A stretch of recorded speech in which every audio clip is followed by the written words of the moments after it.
iri jambo habaye igitondo kimwe c'umutwenzi nsoma aya majambo ndayasoma mbanje kuyumva mu mutima ndabyuka ndasoma n'ayandi ndanezerewe kuba numva umutima unyereka ingene ishengero ryatanguye ngere ryugururiwe Imana yuguriye ubutumwa bugatangurira hano ishengero rikavuka hanyuma bariho bakiriye ubutumwa bashyiriweho urugi buguruye agenda ndonda mu gihe nari mbyutse ndonda umwe abagizi babaye hano kubungere ba mbere bari hano umuzi Filipo n'abandi bariho bitwa Manase Masefere na Pastor Mwezi Nyambanda n'abagiye nyuma y'ikiriya n'abagiye hariya babatoromayo bagiye kumugara n'abagiye ivyanda ngene bagiye ari imboneza bijanye n'ubutumwa bwiza Imana rero kugurira bagenda bakora bashize ubwoba kandi arabahizi buzuye impemu yera uwo munsi baranezerewe ico gitondo c'umutwenzi sinzi ko hari saa munani mutakubyuka hari saa munani bari barakanya nkapfukama gatoya senkuwasenga kanini ariko gatoya gusa ndumva ndanezerewe niba igera ishengero ry'Imana ryavuye ryuguruka bamwe bakaja mu gakwere abandi bakaja bamutsinda bakarenga hirya baja kumugomera abandi bava bararenga barya Karambo amen numva ndanezerewe kuba twararonse abantu bashoboye kugururirwa Imana ikajana nabo bagatangura iki gikorwa ntibandana abazungu babonye ishengero ryugurutse abariho basanga ishengero ryugururiwe bagiye barahamagara abandi bagasagara k'abazungu abavuze mbere mwarabonye ko ngaha cyane y'abazungu gusa hanyuma rero igikorwa c'Imana kirakoreka hanyuma habaho umuhamagaro wo kujana mu yandi maprovensi hirya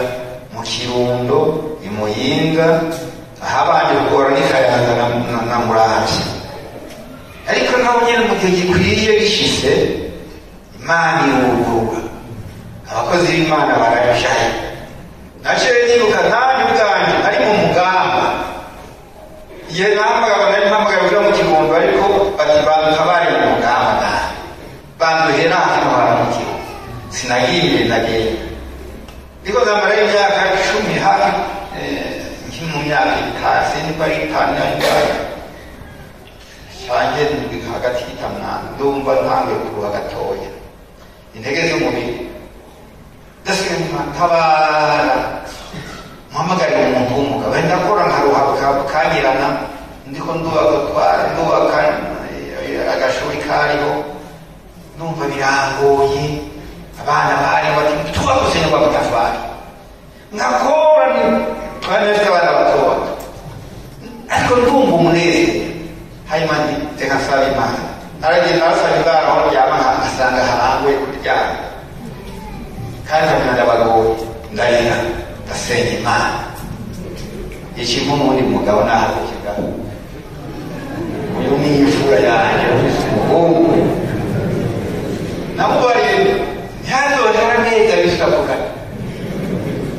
aha iyo njyamye ndotuye nabuze igikorwa c'Imana mutucangana bari mu mugamba warahacokeye byaratugoye arabigireho ndasi namujanye ahandi turacoka turasoza ariko hanyuma namusabye Imana ngomba umuntu w'umugabo azogaragaza ikimenyetso avuga ati mwari uze kurara iwacu nasezereye Imana haheze iminsi mikeya ndamubona araje arihana kandi rero tumusengera amaze muri kwebwera shaka uno munsi wa mbere wose udabizi nabi weka nuko nibwaremera batwaye cyane umwana muto mukaba batwaye igihari nicyo gituma ngomba kwihana neza hanyuma rero ingari kuwa Mungu kwica cyabaswa muri kembira bimwe bigaragara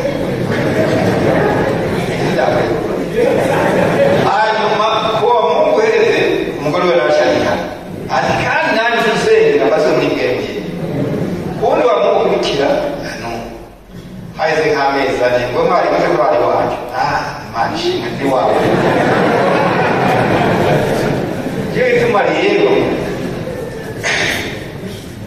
inkuru zose zo mu mugamba ndazizi nagiye ngorera muntu uze hariya twazunguruka ajya amashuri yose yo mu mugamba hagiye umunsi wo kuza kuzunguruka ariko nta kintu cyatuwe nk'iyabikoze nyabikoze twarashinga bagashinga umwarimu wabo bashizeho natwe babishyizeho umuderesi twe n'umunsi yanjekere umwungeri yagiye bamurongozi wabo yariho isega ati ze muraraba jesu bise umwanya mutonza ndaza umwanya ariko muze murazunguruka tukazungurukana tugashigagira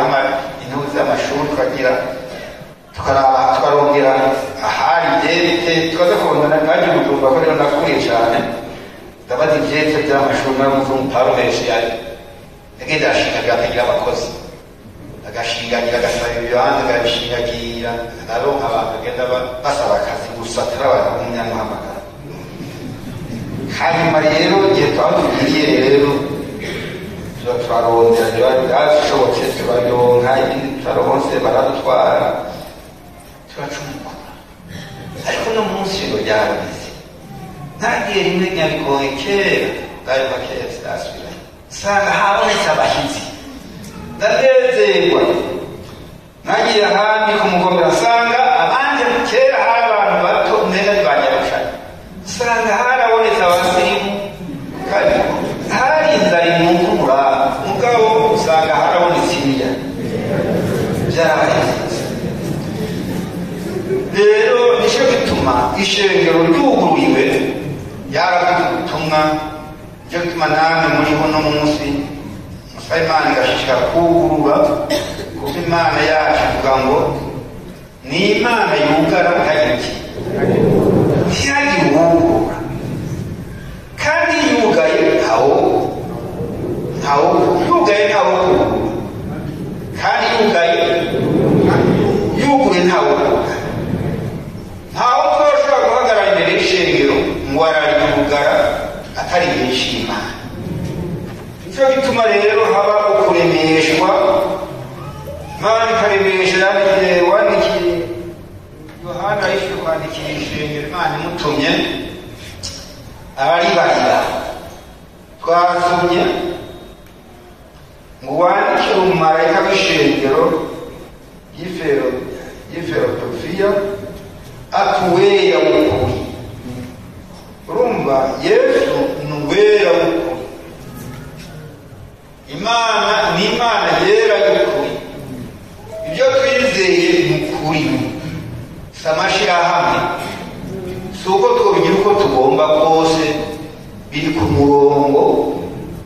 ishengero ry'Imana riri ku murongo rituze umunsi umwe Imana idovuga iti haguruka muze tukiri ko turatendeka ngo tugomba ibi ngo tugomba gushikira ibi tugira ibi zogiti hagarika ibyo muze inzambi imaze kuvuga nta guhigirwe kuko kuri bizohimbisha igihe ntahamagara abantu ko dendekanya nahise muhamagara n'abantu imyaka 15 nakora i Bujumbura ndumva ko nodendekanya mu mezi abiri cyangwa 3 numva nugururirwa ibintu ndumva ko itungana ndabona ko itungiye kuyoba mfise ikibanza mu isoko ndaronse umukiriya w'umuzungu ampa ibintu zitanga turanzanira aho batera umwanya wose ndatanguye kwiga kuvunja namaze y'amezi abiri ndafise akanze akaresitora mu Buyenzi karazana amahera miliyari nuko aho hose ari ibintu nkanyuma numva ndafashe mpamagara ndawibagiye mukaze rero igitambitse uko yarumva ijwi ngo hagarika ibyo bikumurira. Ndahagarika, ndamara umwaka kuri iki gitabo. Nimbya atarukaratasi ndabona ntaso, kuko kuva itariki ya mbere y'ukwezi kw'indwi, 72 gushika itariki ya mbere y'ukwezi kw'indwi 73 ntasinzira, ntajya kurima ku murango w'amagengita. Biraha ko nsubira i Bujumbura, amahera yinshi arahera, nihenze ndayisubiyeyo, ndabure twese ariko muri imbere ndandarizaho. Hanyuma rero twari twaje n'umuhisi wacu wa Herakeli Mwungeri, twufise umuhamagaro hajya hano usubira. Erega ndumva ko bigaragara basabye kugenda hano, ngende i Bujumbura ndambuze tukeye. Jitseyo usanga wa muzungu yazanye amabaro meza mbere yo twakora ati madamu yagiye ko nje kurangura ubuze mu ntaye usubire hano ariko ndadariza. Arambara ati ewa bacu atamahera yisutse. Wa muzungu yazanye bati abonye sadamu babimbe ndayiwa kuri 50 ukese yagaraza itatu ndazinguka mu 100 ukwezi kwaje samariya nayo abo hariya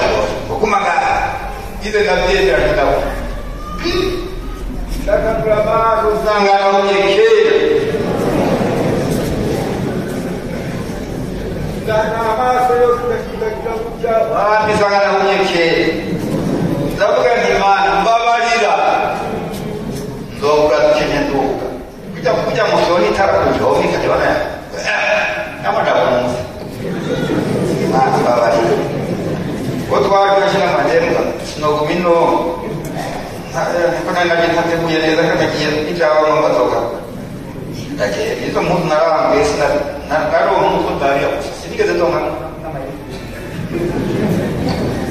ore nagomba tuvugishi ene ndatangagiye twugurura ijuru riruguruka, kandi uwuguruye watwugururiye ijuru nta wundi yoryugara. Hazogera igihe cyo kugara. Ikindi Bibiliya ivuga inzira, irembo iravuga irembo n'inzira. Iyo dutoboreye inzira duca mu gihe bwose tugendeye, murabizi kuva gucaha cya Adamu cyatumye umubonano w'umuntu n'Imana ucika. Ubumwe bw'umuntu n'Imana burabura, ariko Imana igumana impundu n'umubabaro w'umwana w'umuntu, kugeza yateguye ikabona Yesu ashoboye kuboneka ngo amanuke mu isi. Yesu amaze kuboneka hano mu isi yerekanye Imana y'ukuri, yerekanye ijambo ry'ukuri, atumenyesha inzira twocamwo ngo dushikire Imana. Nasomye ijambo rero ngo Imana ni uwera w'ukuri, kandi na Yesu ni uwera w'ukuri, kandi iyo yuguruye ntawo kugara, yugaye ntawo kugurura. Twugururiwe rero ubwami bw'Imana. Nico gituma umuntu wese yabwakiriye atihenze, umuntu wese yakirijwe akihana ntiyiheze. Ibiza kuduhendahenda, ibiza kuduta mu mayira y'umuntu agahusha inzira, si biva ku Mana. Hari ibiza n'ibyifuzo by'umwana w'umuntu. Umuntu akifuza uko yomera, akamera nk'abandi, kumbure abaye barabiye akatunumira uko. Ariko Imana yavuze uko yaduteguye uko dukwiye kumenya. Ikintu cya mbere ni uko dukwiye kwizera, tukihana, tugatungana, tukababera. Nitwababera rero twarateguriwe inzira tuzoca ngo dushikire Imana. Yesu mugihe yagomba kuvuga mu ijuru yabaye abigisha biwe ndagiye kubategurira ahandi kandi ko ngiye kose nzogaruka kubajana ngo ahondi abariho kugaruka abariho kugaruka abiteguye kuzoja kubana n'Imana baba biyeza ibabesura imvune zabo kugira ngo babone kwegera sha giti cy'ubugingo bace mu birimba bashike kuri wa murwa niko byaje byaje 2022 n'umuryango wa 14. Imana idufashe kubabera tugushikishe kubarira kandi wanditse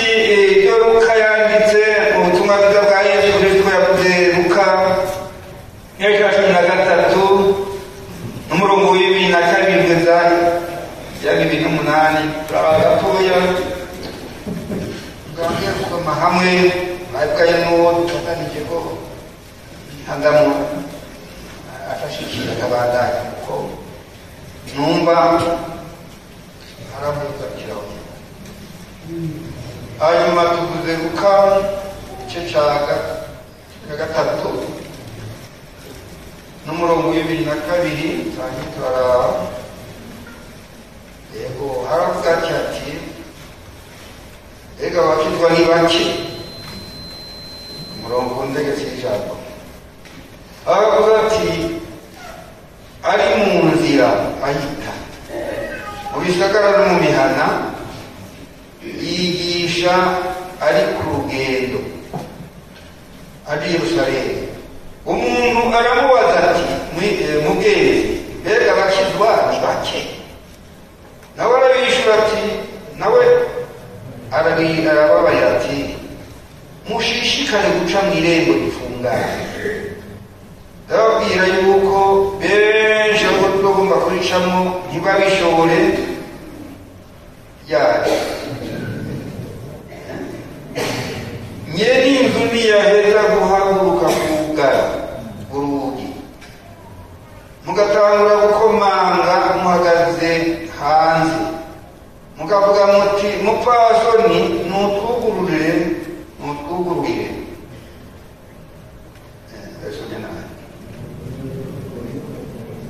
ariko nsubire kubita gatanu nyene inzu ntiyaheza guhaguruka kugara urugi mugatangura gukomanga muhagaze hanze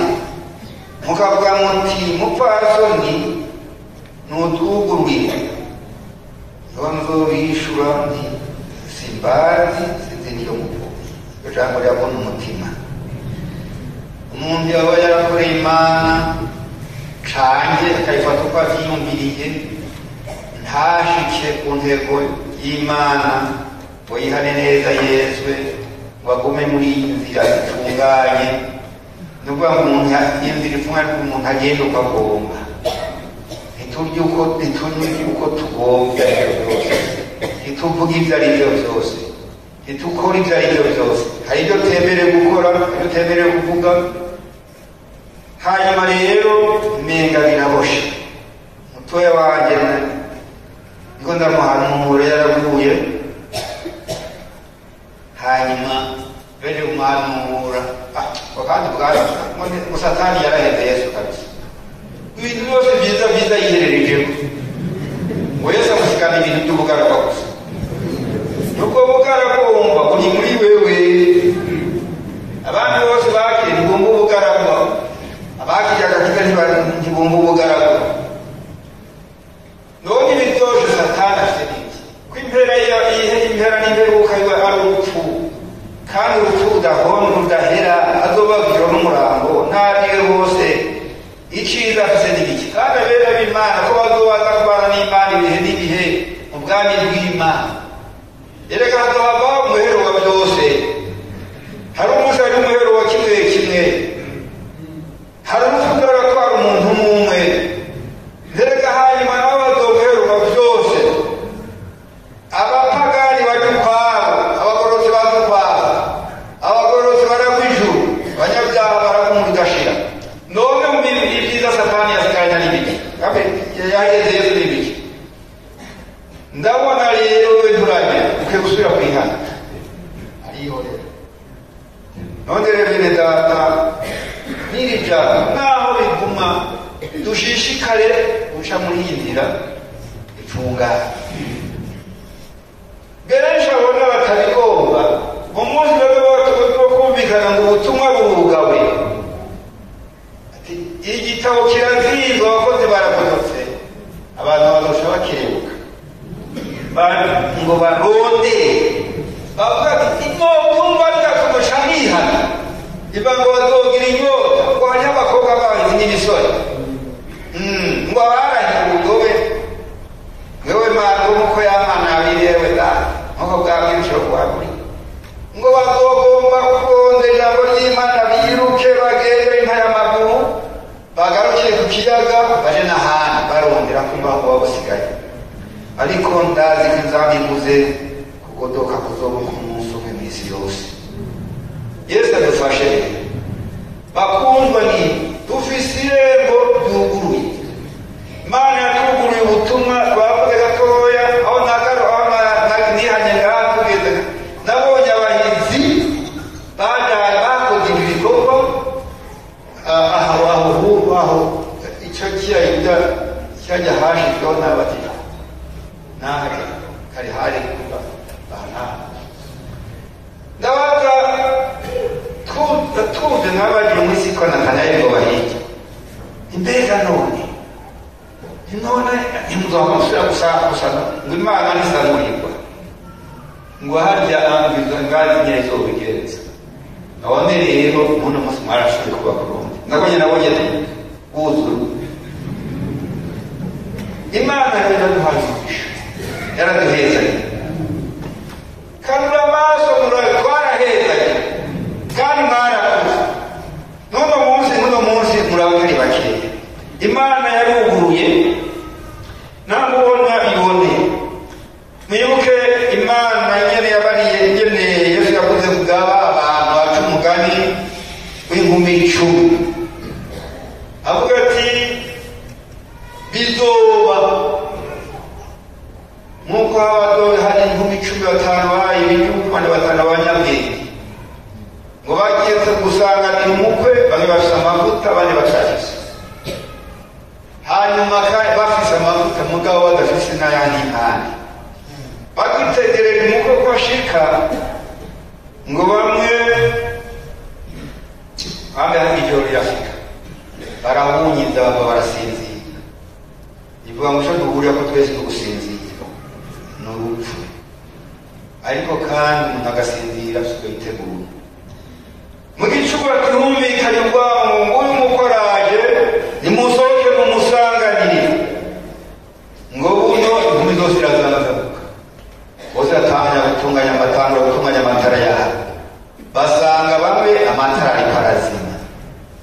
abamo n'ibicucu ariko baja kuri bagenzi bati nimudese ku mavuta yanyu kuko amavuta yacu amatara ariko arazima bagati kumbura ryodukira babarira neza kumbura ryodukira ibyiza tuje kubadandaza mwiguye baca bariruka ngo bakigiye kugura umukwe arashika abiteguye ngo ndarebete baca binjirana n'umukwe babanje baraza baradodora mufaso twugururire yababariye iki ngo nukuri simbazi niko Yesu yavuze rero ati umwami mwiteguye Yesu amaze kuza yaramukiriza atarumwita mashaka cyangwa kwihana uko kwihana ubonye wagiye ubuntu ntuzi iminsi wari usigaje ngo upfe cyangwa udakoresha ibintu bitabanganya n'udosore n'umutima wo kwihana wihaniye ku iherezo haratabimenye kuko none ngo ndaguye ngo nzosubira nihane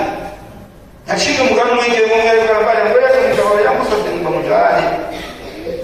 no kuja kumupagani wese mweka mfite mudosha nihane ndamushira umugani nta muntu ajamukana ngo utakugegenera ukure ko mudagusubiza uko kwihana suku n'ubuntu